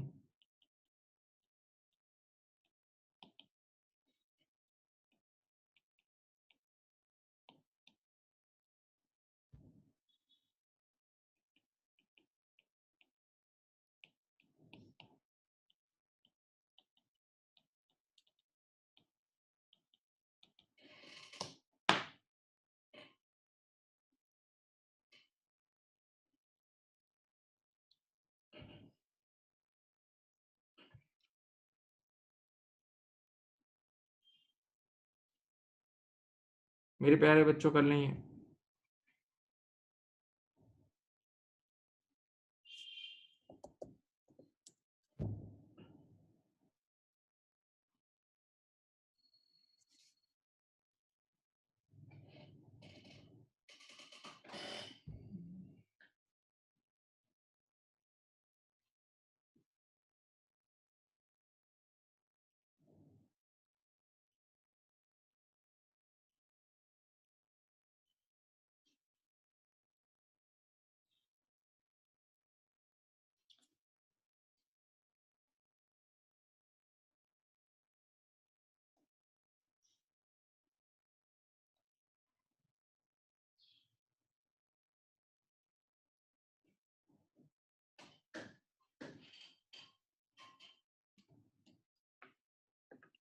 बेटा ये कर लिया था आप लोगों ने? बोलो, आसान सवाल था, इससे पहले कराए तो ये भी।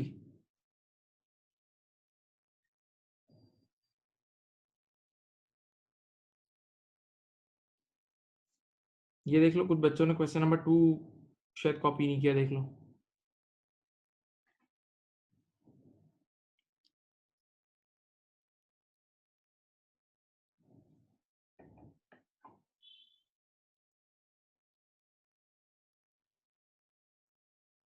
चलो अब आप करो, 5 करो, ये करो। अब देखो यहाँ बैड, अब देखो एक पहले मैं बता दूं, ये बुक का लैंग्वेज है। बैड डेट का मतलब क्या है? Bad debts already written off. हाँ, जहां भी सिर्फ बैड डेट लिखा हुआ आएगा उसका मतलब है ऑलरेडी रिटन ऑफ।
कर लिया?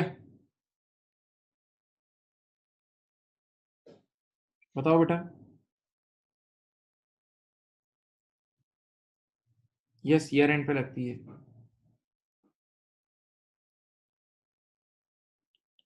आपके पास ईयर एंड के डेटर्स हैं 6 लाख, और bad debt already right off हो चुका है, तो आप डायरेक्ट इसी पे 10% लगाओगे। ये आ गया आपके पास दिस ईयर अलाउंस। और बेटा आपके पास एग्जिस्टिंग अलाउंस कितना है नहीं लास्ट ईयर? तो 20 से 60 पे जाने का मतलब क्या हो रहा है बेटा, बताएं?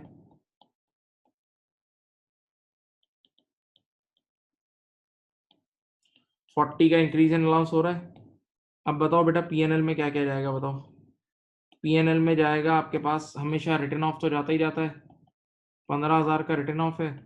और अलाउंस में इस बार इंक्रीज है, इंक्रीज।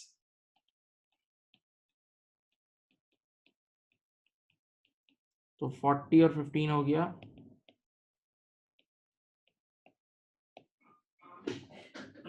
ओके।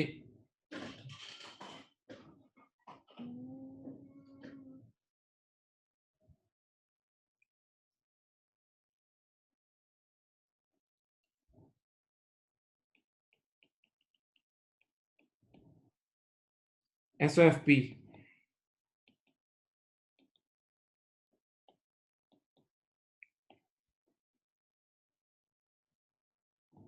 लेस अलाउंस कितना?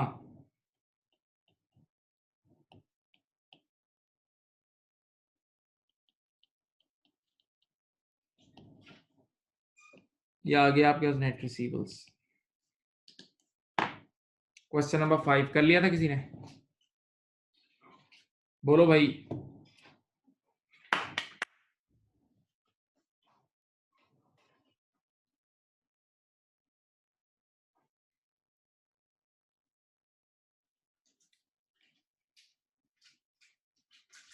बोलो भाई।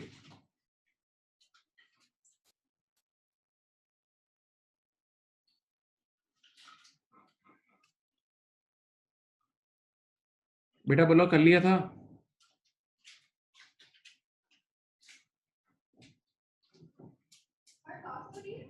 Yes.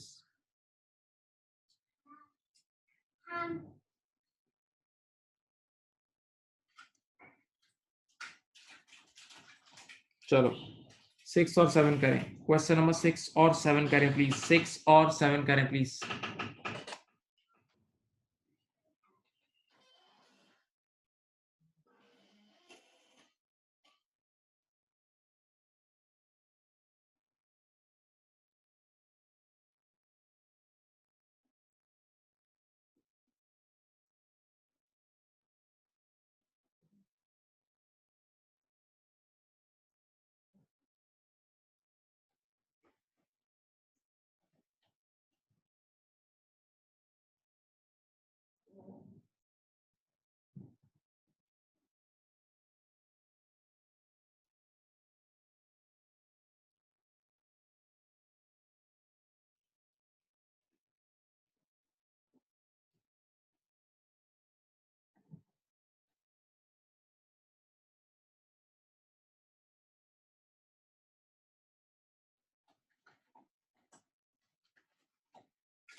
Question number 6 and 7 please.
कर लिया बेटा?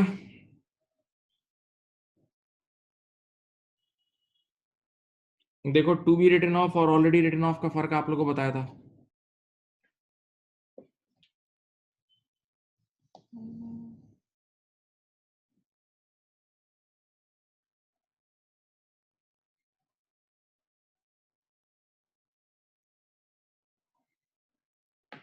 चलें आज के लिए यहीं तक रख रहे हैं, बाकी इंशाल्लाह नेक्स्ट मीटिंग में करेंगे।